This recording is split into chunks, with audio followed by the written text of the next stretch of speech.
Welcome to Story Harbor, where every story finds a home. Emotional, cinematic tales of love, sacrifice, and second chances. Subscribe for stories that touch a heart. What happens when a man who has stared down outlaws, criminals, and death itself for 7 decades on screen sits across from a talk show host who thinks political disagreement is a license to disrespect? What you're about to witness is one of the most unforgettable confrontations ever captured on daytime television. The moment when Clint Eastwood, the legendary icon who defined what it means to be tough in American cinema, showed the world that at 94 years old, he still doesn't suffer fools gladly. The studio went dead silent. The audience held their breath. And Joy Behar discovered that some men have faced down far worse than pointed questions from a television host. Before we dive into this incredible story, make sure to subscribe and drop your thoughts in the comments because, trust me, you're gonna want to talk about this one. The morning had started with an unusual energy at the View Studios. Clint Eastwood was coming on the show, and everyone from the producers to the camera operators knew this was going to be unlike any other interview. At 94 years old, Clint remained one of the most respected figures in Hollywood history. A man who had transitioned from television actor to movie star to Oscar-winning director with a grace and determination that had earned him admirers across every demographic and political spectrum. Behind the scenes, sources would later reveal that Joy had been looking forward to this interview for weeks, but not for the reasons one might expect. She had never forgiven Clint for his speech at the 2012 Republican National Convention, the one with the empty chair that had become instant political legend. She found his conservative politics an affront to everything she believed Hollywood should represent. And today, she had decided she was going to let him know exactly what she thought of him and his outdated worldview. The studio lights were warm as Clint took his seat at the famous table. He moved with deliberate economy, settling into the chair with the patience of a man who had learned long ago that rushing never accomplished anything worthwhile. The audience gave him a standing ovation that seemed to go on forever, and he acknowledged it with a slight nod, the ghost of that famous squint playing around his eyes. Whoopi Goldberg opened the segment with obvious respect. Our next guest is simply a legend. 7 decades in the entertainment industry, 4 Academy Awards, countless iconic roles that have defined American cinema. Please welcome the one and only Clint Eastwood. The applause continued as Clint settled back in his chair, completely at ease despite being the center of attention for millions of viewers. Thank you. Pleasure to be here. His voice was quieter now than it had been in his Dirty Harry days, but it still carried that distinctive rasp that had made him famous, that quality that suggested he had more important things to do than waste words. Sarah Haynes asked about his latest film, and Clint spoke with the concise precision that had made him legendary as a director. He talked about the story, about working with his cast, about why he still felt compelled to make movies at an age when most people had been retired for 3 decades. "I just like to work," he said simply. "Always have. Day you stop working is the day you start dying. I've seen it happen to too many friends. So, I keep working." The audience appreciated his directness. This was the Clint Eastwood they had come to see. Economical with words, but saying more with a sentence than most people said with a paragraph. For a few minutes, everything felt exactly as it should. Then Joy Behar leaned forward with that familiar edge in her voice, and the atmosphere in the studio shifted noticeably. "So, Clint," Joy began, her tone carrying an unmistakable challenge. "You've had quite a career, but I have to ask you about something that a lot of people have never forgotten. That speech at the Republican Convention in 2012, the empty chair, talking to an invisible Barack Obama. Don't you look back on that and cringe? Don't you think that was maybe the most embarrassing moment of your entire career?" The question was clearly designed to humiliate, to force Clint into either defending something controversial or admitting regret. Several audience members shifted uncomfortably at the hostile tone, but Clint's expression didn't change at all. He simply looked at Joy with those famous pale eyes that had made countless movie villains reconsider their life choices. "No," he said simply, "I don't." Joy seemed thrown by the brevity of his response. "But surely you can see how it looked. A legendary actor up there rambling to an empty chair. People were saying you had lost it, that you were senile, that it was sad to watch." "People say a lot of things," Clint replied, his voice carrying no defensiveness whatsoever. "Doesn't make them right. I was making a point about politicians and their empty promises. Some people got it, some didn't. I wasn't doing it to win approval from people who were never going to approve of me anyway. The response was so calm, so utterly unbothered, that Joy seemed momentarily uncertain how to proceed. She had expected defensiveness, perhaps anger. Instead, she was getting the same unflappable cool that had made Clint Eastwood a star. "But don't you think it damaged your legacy?" Joy pressed. "Here you are, this icon of American cinema, and you chose to use your platform for partisan politics. A lot of people lost respect for you that night." Clint's slight smile carried no warmth, only a kind of tired amusement. "Joy, I've been in this business for 70 years. I've been called every name you can imagine. I've had critics write me off a dozen times, and I'm still here. You think I'm worried about what people thought of a speech I gave 12 years ago?" He leaned back slightly, completely relaxed. "I served my country in the army during Korea. I've made over 60 films. I've directed pictures that won Academy Awards. I've employed thousands of people over my career. That's my legacy. One speech at a political convention doesn't change any of that, no matter how much some people might want it to." Joy's face had tightened with frustration at her inability to rattle him. "But that's just it, Clint. You're a Hollywood legend, and you've aligned yourself with political positions that most of Hollywood finds repugnant. The Republican Party, conservative causes. Don't you feel like you've betrayed your industry?" The question revealed more about Joy's perspective than she probably intended. Clint's eyes narrowed slightly, and when he spoke, his voice carried a new edge. "Betrayed my industry? I've been making movies since 1955. I've created opportunities for hundreds of actors, writers, directors. I've kept crews employed for decades. I've made films that have grossed billions of dollars. That's what I've given to this industry." He paused, his gaze fixed on Joy, with an intensity that made her shift in her seat. "What I haven't given them is my independent thought. And I'm not about to start now. I think for myself. Always have.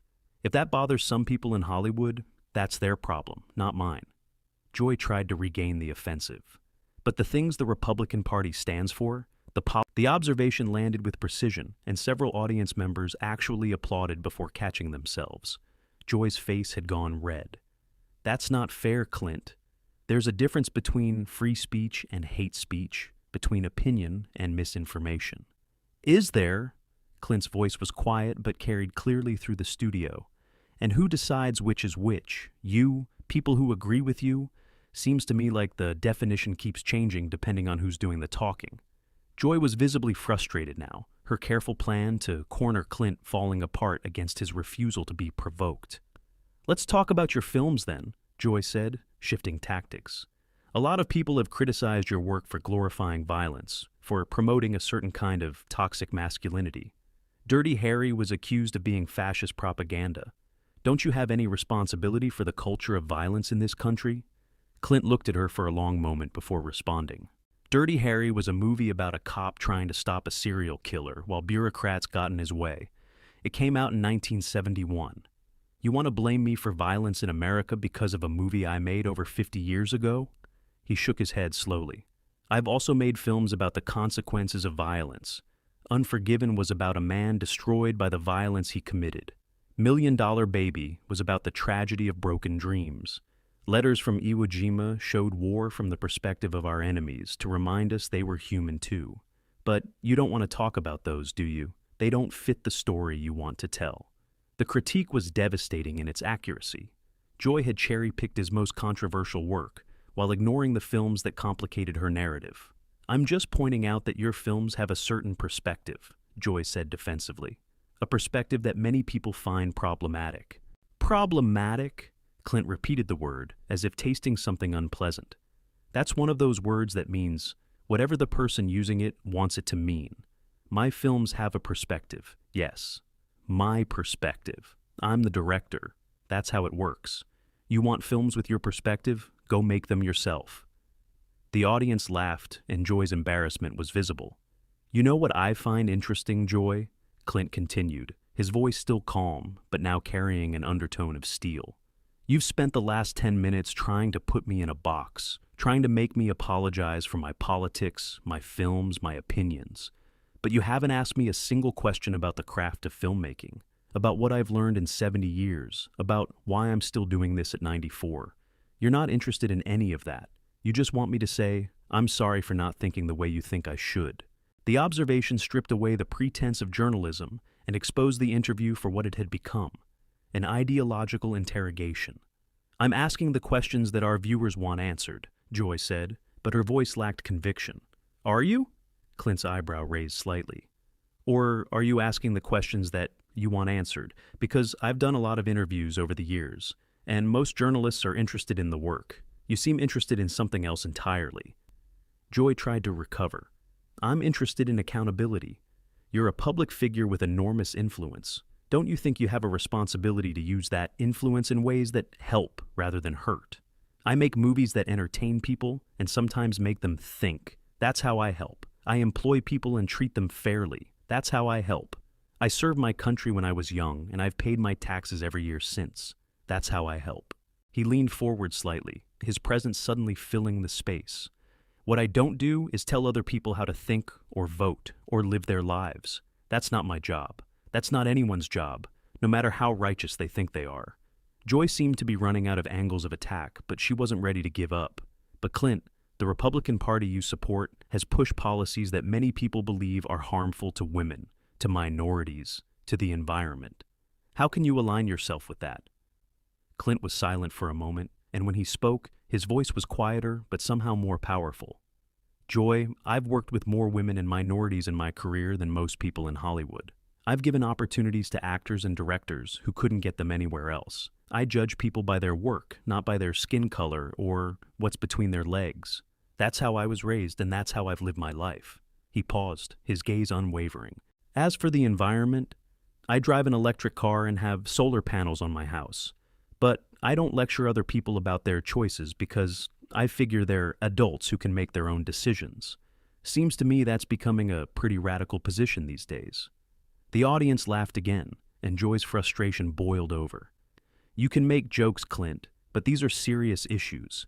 People are suffering because of the policies your party supports. Clint's expression hardened. My party?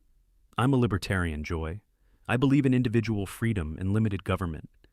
I think people should be free to live their lives without politicians and TV hosts telling them what to do. If that makes me a villain in your eyes, so be it. He straightened in his chair, and despite his 94 years, there was something formidable about his presence.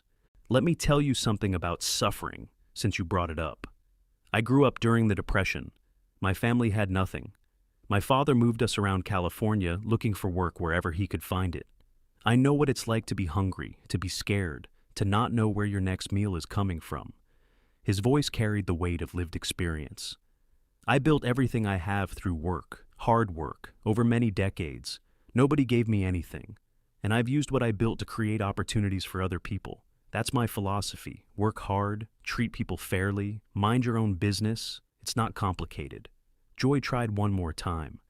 But don't you see how that bootstrap mentality ignores systemic inequalities? Not everyone has the same opportunities you had. Clint looked at her for a long moment. I was a poor kid from Oakland whose father dug swimming pools for a living. What opportunities do you think I had? I made my opportunities. That's what people do when they want something badly enough. He shook his head slowly. You know what I think the real problem is, Joy? I think some people have decided that disagreement is the same as hate, that having a different opinion makes you a bad person. That's not how a free country works. That's not how adults should treat each other. The observation cut to the heart of the entire confrontation. Joy opened her mouth to respond, but Clint wasn't finished. I've been around a long time. I've seen a lot of changes in this country, some good, some not so good. But the worst change I've seen is this idea that you can't respect someone you disagree with. That's dangerous thinking. That's the kind of thinking that tears countries apart. The studio was completely silent. Clint's words carried the authority of someone who had lived through enough history to understand what he was saying. You came at me today with a lot of hostility, Joy. You questioned my politics, my films, my character. And you know what? That's your right. That's free speech. But here's what I want to say to you, and everyone watching. He looked directly into the camera, his famous eyes holding the gaze of millions. I don't hate you for disagreeing with me. I don't think you're a bad person because you see the world differently than I do. I just think you're wrong about some things, same as you think I'm wrong. And that's okay. That's what living in a free country means. We can disagree without being enemies. He turned back to Joy. I've made about 40 films as a director. Some were conservative, some were liberal, some were just stories about human beings trying to figure out their lives. I've never made a film to push an agenda. I've made films to entertain people and hopefully make them feel something. That's all any artist can do. He stood up slowly, his movements deliberate and unhurried. I came here to talk about my new film and maybe share some stories from 70 years in this business. Instead, I got interrogated about my politics, like I was on trial for thought crimes. That's fine. I've faced tougher crowds than this. That famous squint returned, and for a moment, everyone in the studio saw the man who had stared down Lee Van Cleef in the Italian desert, who had dared punks to make his day, who had earned the respect of audiences for 7 decades. But I'll tell you something, Joy. The reason I'm still standing here at 94, still working, still relevant, is because I never worried about what people thought of me. I did the work. I trusted the audience. I stayed true to myself. That's the only advice I have for anyone, in this business or out of it. Do the work. Be yourself. Let the chips fall where they may. He nodded to Whoopi. Thanks for having me on the show. I appreciate it. And then, with the same unhurried calm that had characterized the entire interview, Clint Eastwood walked off the stage, leaving behind a stunned studio and a host who looked like she had just learned a very difficult lesson about picking fights with legends. The audience erupted in applause that seemed to shake the building. Some people were standing, some were cheering.